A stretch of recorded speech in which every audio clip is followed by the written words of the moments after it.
ओम श्री सद्गुरुवे नमः। ओम नमो भगवते वासुदेवाय।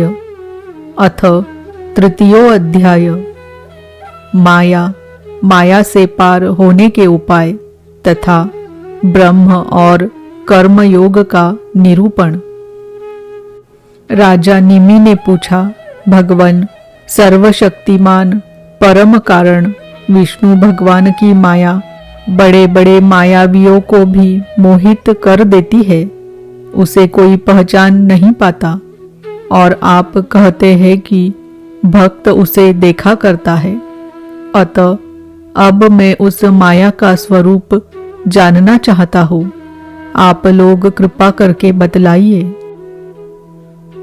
योगीश्वरों, मैं एक मृत्यु का शिकार मनुष्य हूँ। संसार के तरह तरह के तापों ने मुझे बहुत दिनों से तपा रखा है।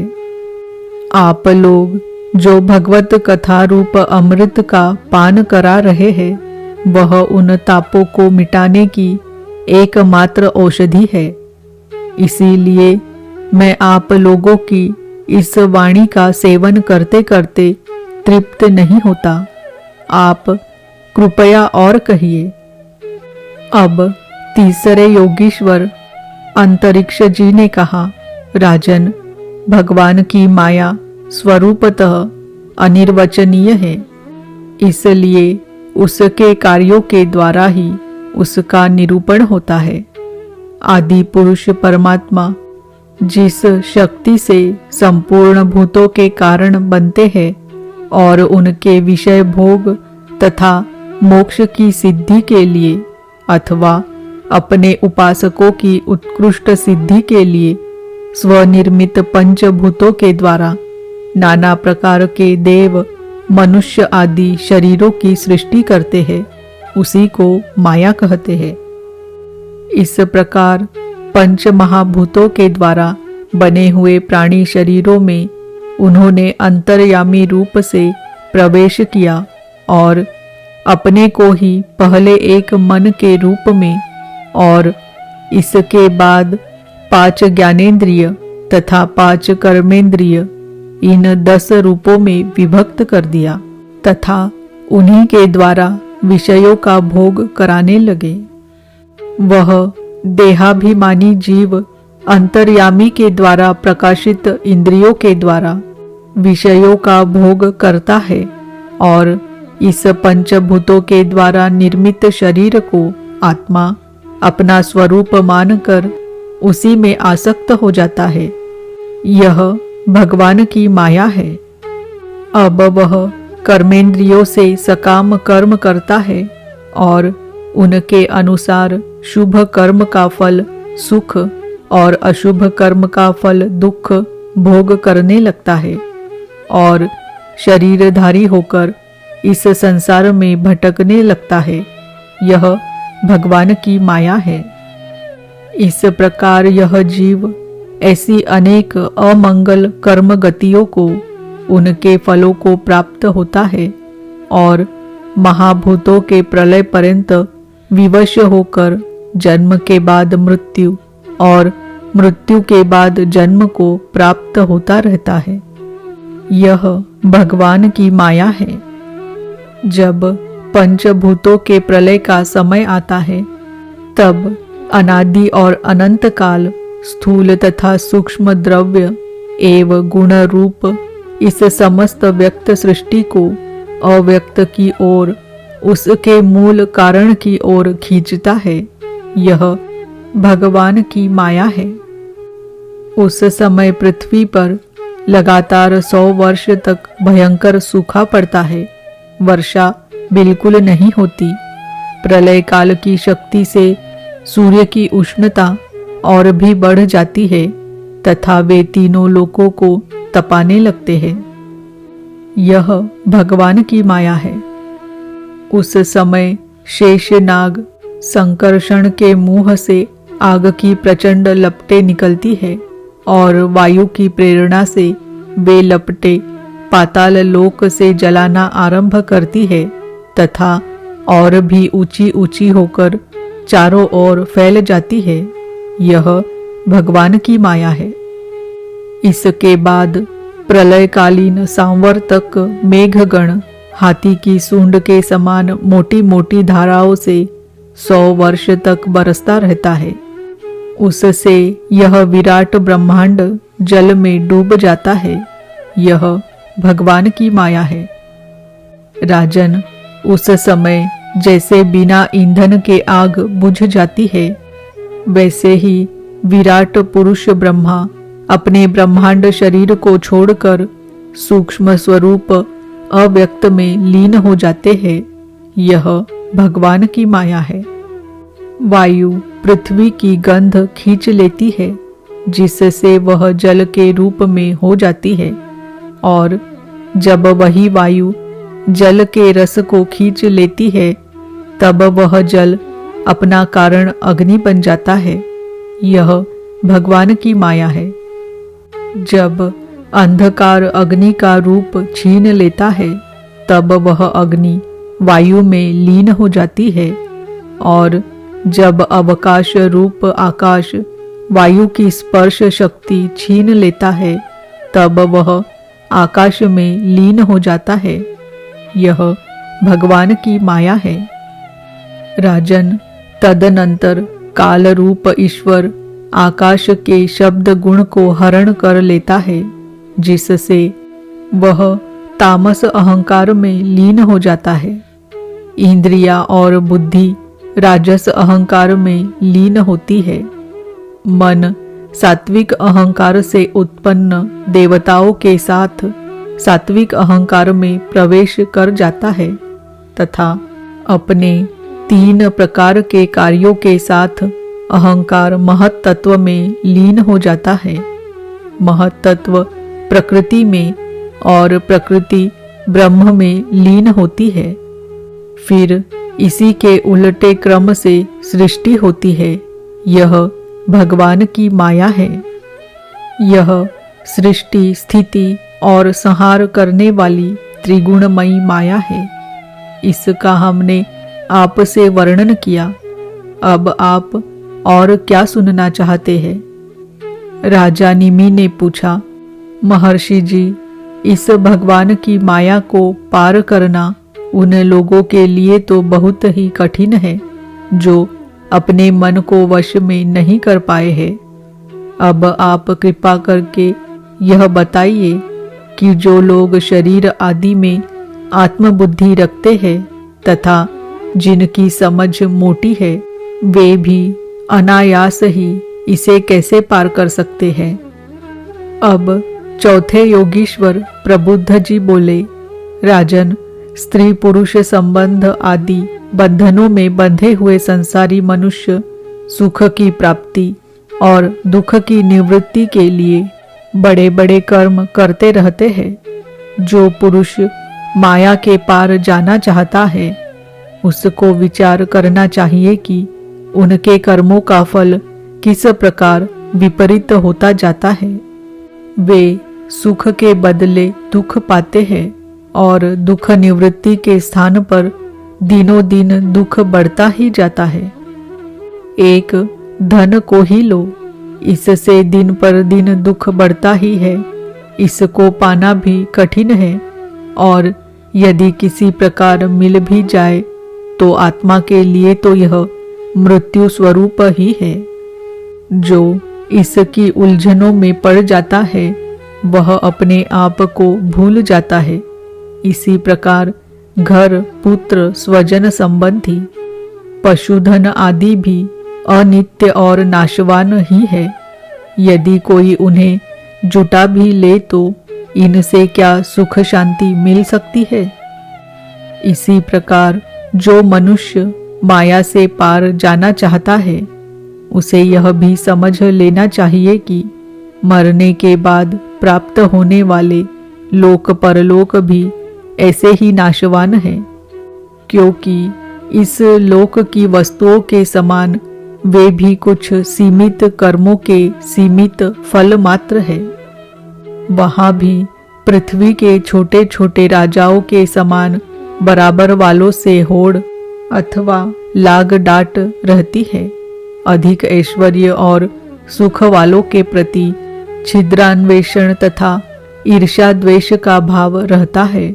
कम सुख और ऐश्वर्य वालों के प्रति घृणा रहती है। एवं कर्मों का फल पूरा हो जाने पर वहां से पतन तो होता ही है, उसका नाश निश्चित है। नाश का भय वहां भी नहीं छूट पाता।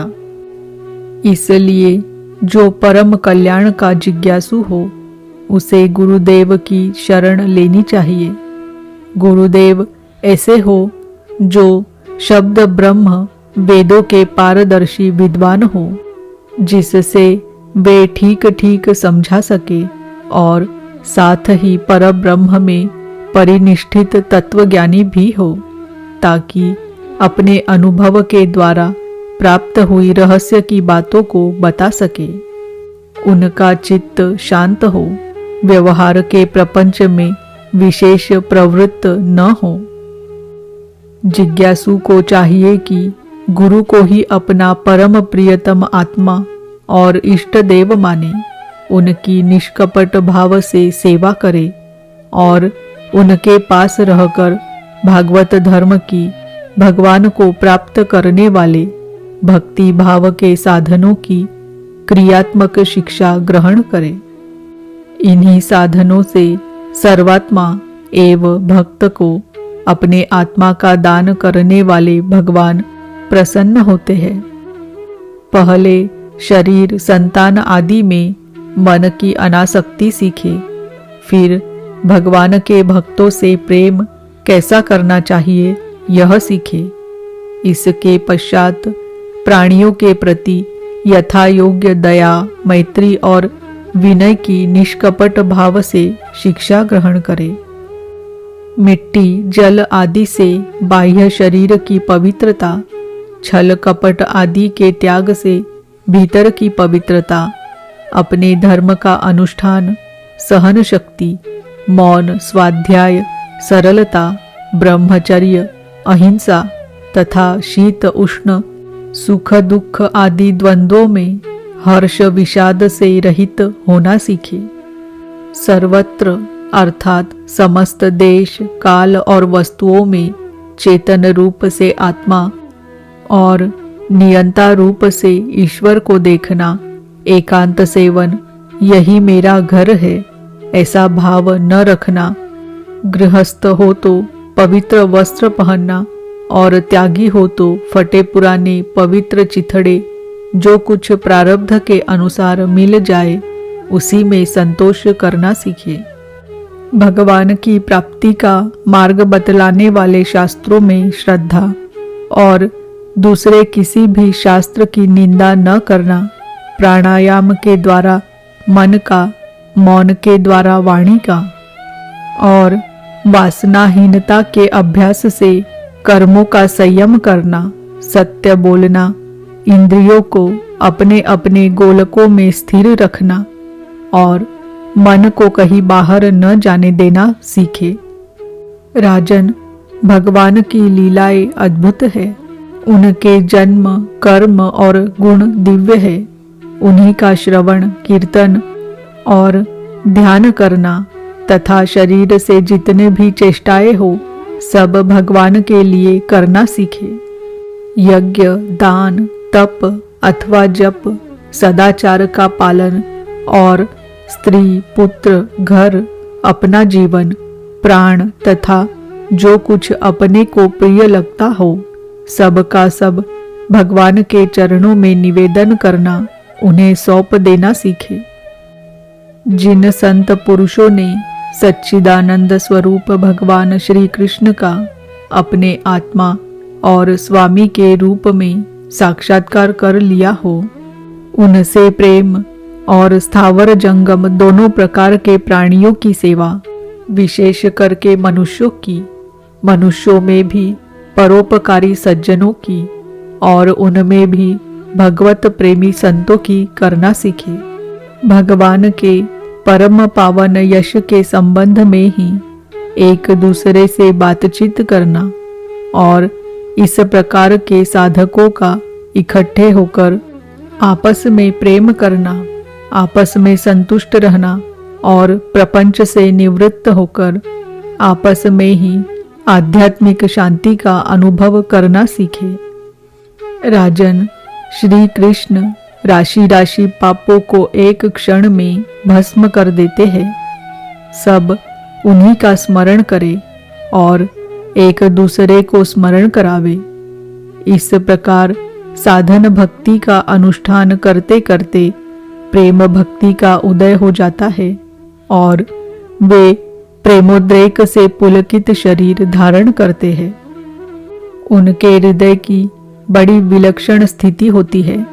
कभी कभी वे इस प्रकार चिंता करने लगते हैं कि अब तक भगवान नहीं मिले, क्या करूं, कहाँ जाऊं, किसे पूछूं, कौन मुझे उनकी प्राप्ति करावे।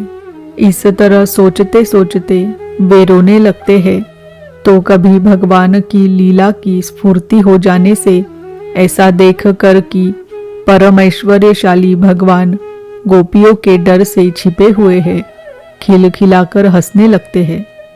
कभी कभी उनके प्रेम और दर्शन की अनुभूति से आनंद मग्न हो जाते हैं और कभी लोकातीत भाव में स्थित होकर भगवान के साथ बातचीत करने लगते हैं।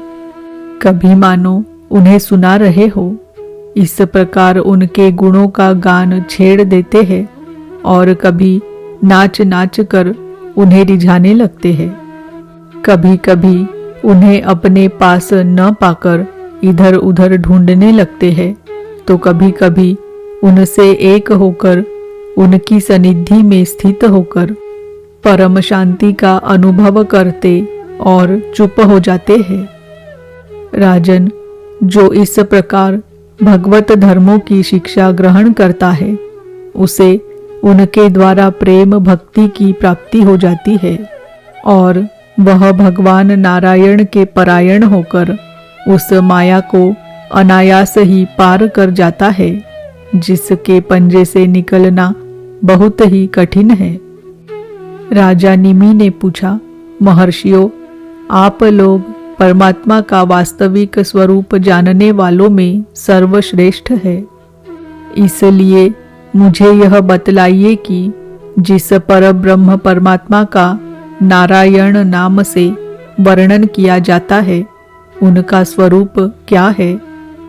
अब पांचवें योगीश्वर पिप्पलायन जी ने कहा, राजन, जो इस संसार की उत्पत्ति, स्थिति और प्रलय का निमित्त कारण और उपादान कारण दोनों ही है, बनने वाला भी है और बनाने वाला भी, परंतु स्वयं कारण रहित है, जो स्वप्न, जागृत और सुषुप्ति अवस्थाओं में उनके साक्षी के रूप में विद्यमान रहता है और उनके अतिरिक्त समाधि में भी जो का त्यों एक रस रहता है, जिसकी सत्ता से ही सत्तावान होकर शरीर, इंद्रिय, प्राण और अंतकरण अपना अपना काम करने में समर्थ होते हैं। उसी परम सत्य वस्तु को आप नारायण समझिए। जैसे चिंगारियां न तो अग्नि को प्रकाशित ही कर सकती है और न जला ही सकती है, वैसे ही उस परम तत्व में, आत्मस्वरूप में न तो मन की गति है और न वाणी की। नेत्र उसे देख नहीं सकते और बुद्धि सोच नहीं सकती। प्राण और इंद्रियां तो उसके पास तक नहीं फटक पाती। नेति नेति इत्यादि श्रुतियों के शब्द भी वह यह है इस रूप में उसका वर्णन नहीं करते, बल्कि उसको बोध कराने वाले जितने भी साधन हैं, उनका निषेध करके तात्पर्य रूप से अपना मूल, निषेध का मूल लक्षित करा देते हैं। क्योंकि यदि निषेध के आधार की आत्मा की सत्ता न हो तो निषेध कौन कर रहा है, निषेध की वृत्ति किसमें है, इन प्रश्नों का कोई उत्तर ही न रहे, निषेध की ही सिद्धि न हो। जब सृष्टि नहीं थी तब केवल एक वही था। सृष्टि का निरूपण करने के लिए उसी को त्रिगुण अर्थात सत्व रज तममयी प्रकृति कहकर वर्णन किया गया। फिर उसी को ज्ञान प्रधान होने से महत तत्व, क्रिया प्रधान होने से सूत्रात्मा और जीव की उपाधि होने से अहंकार के रूप में वर्णन किया गया। वास्तव में जितनी भी शक्तियां हैं, चाहे वे इंद्रियों के अधिष्ठातृ देवताओं के रूप में हो, चाहे इंद्रियों के, उनके विषयों के अथवा विषयों के प्रकाश के रूप में हो, सबका सब वह ब्रह्म ही है। क्योंकि ब्रह्म की शक्ति अनंत है। कहाँ तक कहूँ, जो कुछ दृश्य अदृश्य कार्य कारण सत्य और असत्य है, सब कुछ ब्रह्म है। इनसे परे जो कुछ है वह भी ब्रह्म ही है। वह ब्रह्म स्वरूप आत्मा न तो कभी जन्म लेता है और न मरता है। वह न तो बढ़ता है और न घटता ही है। जितने भी परिवर्तनशील पदार्थ है, चाहे वे क्रिया, संकल्प और उनके अभाव के रूप में ही क्यों न हो, सबकी भूत भविष्यत और वर्तमान सत्ता का वह साक्षी है, सब में है। देश, काल और वस्तु से अपरिछिन्न है, अविनाशी है। वह उपलब्धि कराने वाला अथवा उपलब्धि का विषय नहीं है, केवल उपलब्धि स्वरूप ज्ञान स्वरूप है। जैसे प्राण तो एक ही रहता है, परंतु स्थान भेद से उसके अनेक नाम हो जाते हैं, वैसे ही ज्ञान एक होने पर भी इंद्रियों के सहयोग से उसमें अनेकता की कल्पना हो जाती है।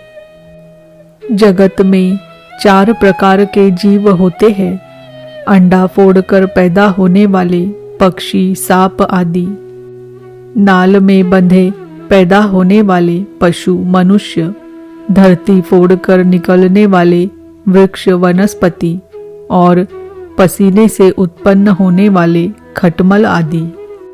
इन सभी जीव शरीरों में प्राण शक्ति जीव के पीछे लगी रहती है। शरीरों के भिन्न भिन्न होने पर भी प्राण एक ही रहता है। सुषुप्ति अवस्था में जब इंद्रियां निश्चेष्ट हो जाती है, अहंकार भी सो जाता है, लीन हो जाता है, अर्थात लिंग शरीर नहीं रहता। उस समय यदि कूटस्थ आत्मा भी न हो तो इस बात की पीछे से स्मृति ही कैसे हो कि मैं सुख से सोया था। पीछे होने वाली यह स्मृति ही उस समय आत्मा के अस्तित्व को प्रमाणित करती है। जब भगवान कमल नाभ के चरण कमलों को प्राप्त करने की इच्छा से तीव्र भक्ति की जाती है, तब वह भक्ति ही अग्नि की भांति गुण और कर्मों से उत्पन्न हुए चित्त के सारे मलों को जला डालती है। जब चित्त शुद्ध हो जाता है, तब आत्म तत्व का साक्षात्कार हो जाता है।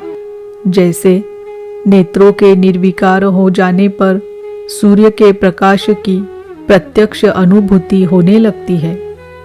राजा निमि ने पूछा, योगीश्वरों, अब आप लोग हमें कर्म योग का उपदेश कीजिए, जिसके द्वारा शुद्ध होकर मनुष्य शीघ्रातिशीघ्र परम नैष्कर्म्य अर्थात कर्तृत्व, कर्म और कर्म फल की निवृत्ति कराने वाला ज्ञान प्राप्त करता है। एक बार यही प्रश्न मैंने अपने पिता महाराज इक्ष्वाकु के सामने ब्रह्मा जी के मानस पुत्र सनकादि ऋषियों से पूछा था, परंतु उन्होंने सर्वज्ञ होने पर भी मेरे प्रश्न का उत्तर न दिया। इसका क्या कारण था? कृपा करके मुझे बतलाइए। अब छठे योगीश्वर आविर्होत्र जी ने कहा, राजन, कर्म अर्थात शास्त्र विहित, अकर्म अर्थात निषिद्ध और विकर्म अर्थात विहित का उल्लंघन, ये तीनों एकमात्र वेद के द्वारा जाने जाते हैं। इनकी व्यवस्था लौकिक रीति से नहीं होती। वेद अपौरुषेय है, ईश्वर रूप है, इसलिए उनके तात्पर्य का निश्चय करना बहुत कठिन है। इसी से बड़े बड़े विद्वान भी उनके अभिप्राय का निर्णय करने में भूल कर बैठते हैं। इसी से तुम्हारे बचपन की ओर देखकर तुम्हें अनधिकारी समझकर सनकादि ऋषियों ने तुम्हारे प्रश्न का उत्तर नहीं दिया। यह वेद परोक्षवादात्मक है। यह कर्मों की निवृत्ति के लिए कर्म का विधान करता है। जैसे बालक को मिठाई आदि का लालच देकर औषध खिलाते हैं, वैसे ही यह अनभिज्ञों को स्वर्ग आदि का प्रलोभन देकर श्रेष्ठ कर्म में प्रवृत्त करता है। जिसका अज्ञान निवृत्त नहीं हुआ है, जिसकी इंद्रिया वश में नहीं है, वह यदि मन माने ढंग से वेदोक्त कर्मों का परित्याग कर देता है, तो वह विहित कर्मों का आचरण न करने के कारण विकर्म रूप अधर्म ही करता है। इसलिए वह मृत्यु के बाद फिर मृत्यु को प्राप्त होता है। इसलिए फल की अभिलाषा छोड़कर और विश्वात्मा भगवान को समर्पित कर जो वेदोक्त कर्म का ही अनुष्ठान करता है, उसे कर्मों की निवृत्ति से प्राप्त होने वाली ज्ञान रूप सिद्धि मिल जाती है। जो वेदों में स्वर्गादि रूप फल का वर्णन है, उसका तात्पर्य फल की सत्यता में नहीं है, वह तो कर्मों में रुचि उत्पन्न कराने के लिए है। राजन, जो पुरुष चाहता है कि शीघ्र से शीघ्र मेरे ब्रह्म स्वरूप आत्मा की हृदय ग्रंथि, मैं और मेरे की कल्पित गांठ खुल जाए, उसे चाहिए कि वह वैदिक और तांत्रिक दोनों ही पद्धतियों से भगवान की आराधना करे। पहले सेवा आदि के द्वारा गुरुदेव की दीक्षा प्राप्त करे, फिर उनके द्वारा अनुष्ठान की विधि सीखे। अपने को भगवान की जो मूर्ति प्रिय लगे, अभीष्ट जान पड़े, उसी के द्वारा पुरुषोत्तम भगवान की पूजा करे। पहले स्नानादि से शरीर और संतोष आदि से अंतकरण को शुद्ध करे। इसके बाद भगवान की मूर्ति के सामने बैठकर प्राणायाम आदि के द्वारा भूत शुद्धि नाड़ी शोधन करे। तत्पश्चात विधि पूर्वक मंत्र देवता आदि के न्यास से अंग रक्षा करके भगवान की पूजा करे। पहले पुष्प आदि पदार्थों का जंतु आदि निकालकर पृथ्वी को सम्मार्जन आदि से अपने को अव्यग्र होकर और भगवान की मूर्ति को पहले की ही पूजा के लगे हुए पदार्थों के क्षालन आदि से पूजा के योग्य बनाकर फिर आसन पर मंत्रोच्चारण पूर्वक जल छिड़क कर पाद्य अर्घ्य आदि पदार्थों को स्थापित करे। तदनंतर एकाग्र चित्त होकर हृदय में भगवान का ध्यान करके फिर उसे सामने की श्री मूर्ति में चिंतन करे। तदनंतर हृदय, सिर, शिखा इत्यादि मंत्रों से न्यास करे और अपने इष्ट देव के मूल मंत्र के द्वारा देश काल आदि के अनुकूल प्राप्त पूजा सामग्री से प्रतिमा आदि में अथवा हृदय में भगवान की पूजा करे।